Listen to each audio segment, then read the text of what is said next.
Atom fertility Sri Rama Navami సందర్భంగా ultrasound IUI AMH పై 50%, IVF పై 25% తగ్గింపు. ఈ ఆఫర్లు కొత్త పేషెంట్స్ కి మాత్రమే.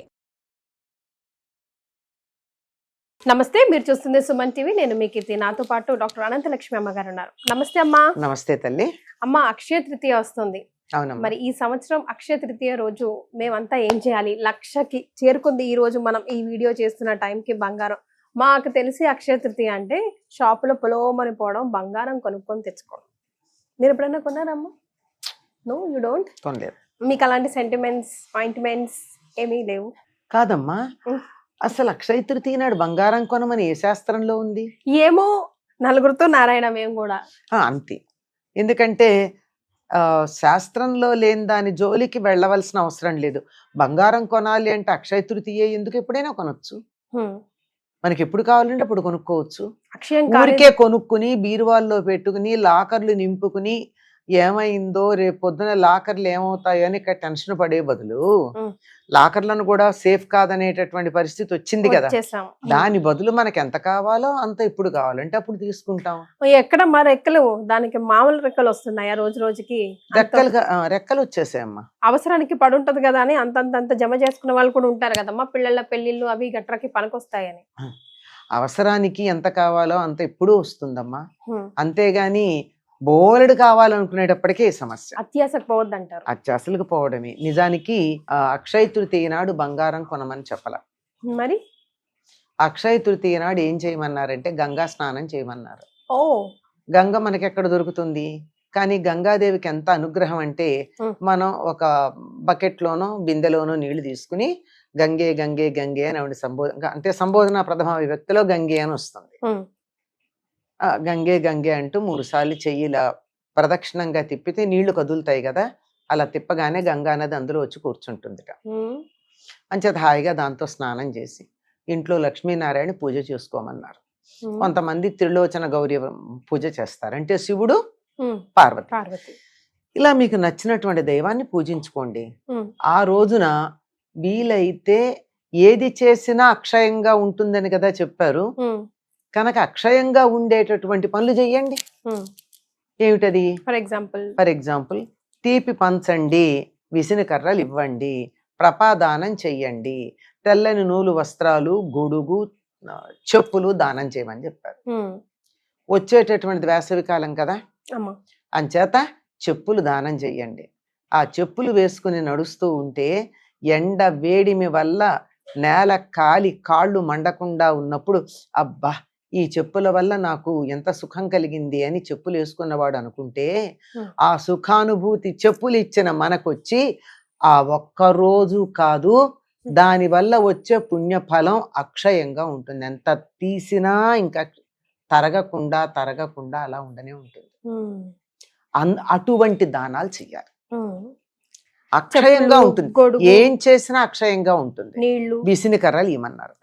వేసంకాలం కదా, విసిన కర్రలు ఇస్తే విసురుకుంటారు. అంటే ఆ రోజుల్లో ఇప్పుడు ఇవ్వదలుచుకుంటే ఫ్యాన్ ఇవ్వండి, మరి ఇంకా డబ్బు ఉంటే కూలర్ ఇవ్వండి, ఇంకా ధనవంతులైతే ఏసీ ఇవ్వండి. మీ ధనాన్ని వెచ్చించదలుచుకుని మీకు అంతులేని పుణ్యం కలిగితే ఏసీ వేసుకున్నప్పుడు అలా ఆహా ఎంత హాయిగా ఉంది అనుకున్నారనుకోండి. ఈ హాయిగా ఉంది అని మీరు ఎవరైతే అనుకున్నారో మీ నుండి ఏసీ పొందినటువంటి వాళ్ళు, అంత పుణ్యం మీకు ఆ ఒక్క క్షణం అనుకున్నందుకు అల్ల కాదు, అది నిరంతరం అనుకుంటూ ఉండగా అది అక్షయం అయిపోతుంది. అంత పుణ్యం వస్తుంది. ఇంకోటి ప్రపాదానం అని చెప్పారు.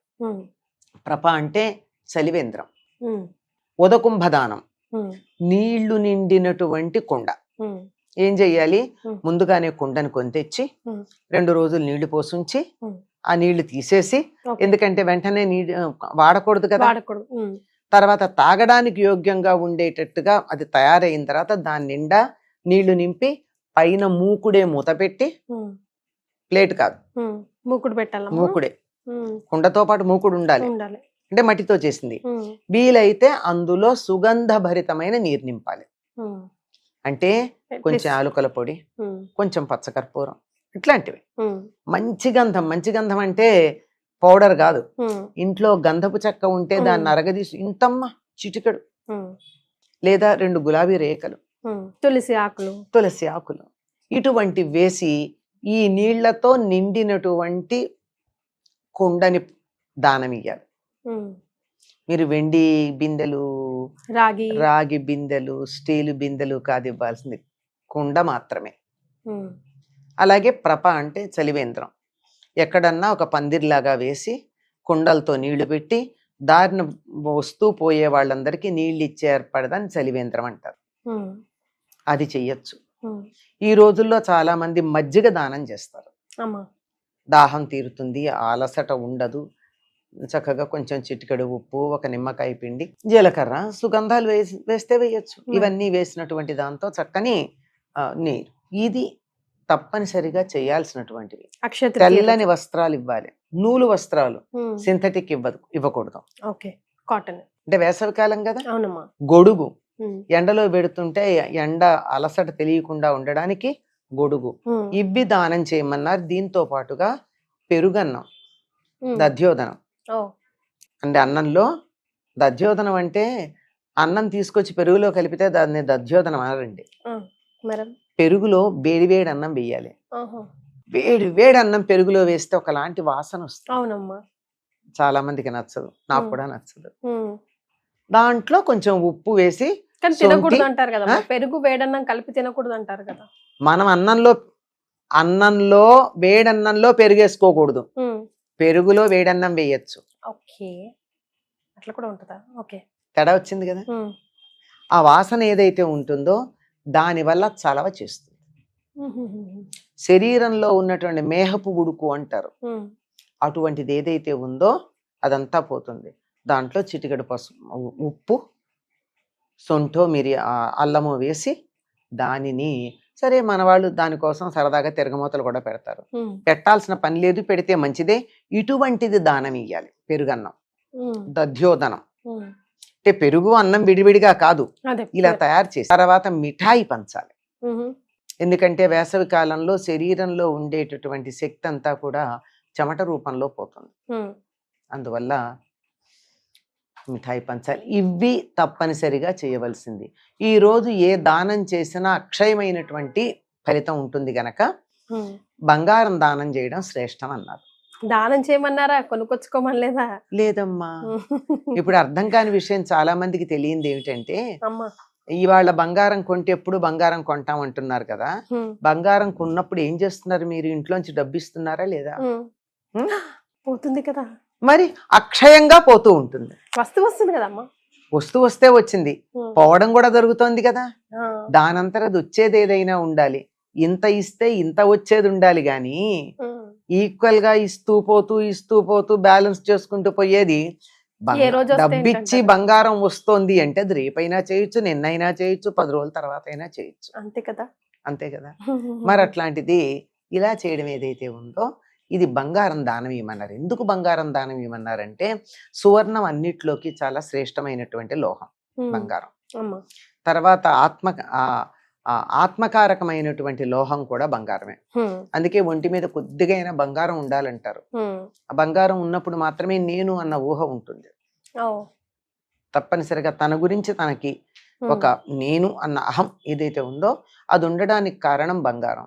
కనుక అటువంటి బంగారాన్ని గనక దానం చేసినట్టయితే అటువంటి ఆత్మ ప్రశ్రయం, ఆత్మ గౌరవం, ఆత్మ విశ్వాసం, ఇప్పుడు కొత్త పదం అవుతుంది ఆత్మనిర్భరత, ఇలాంటివన్నీ మనకి రావటం జరుగుతుంది. మన పురాణాల్లో ఎక్కడైనా అక్షయ తృతీయ గురించి ప్రస్తావన ఉందమ్మా?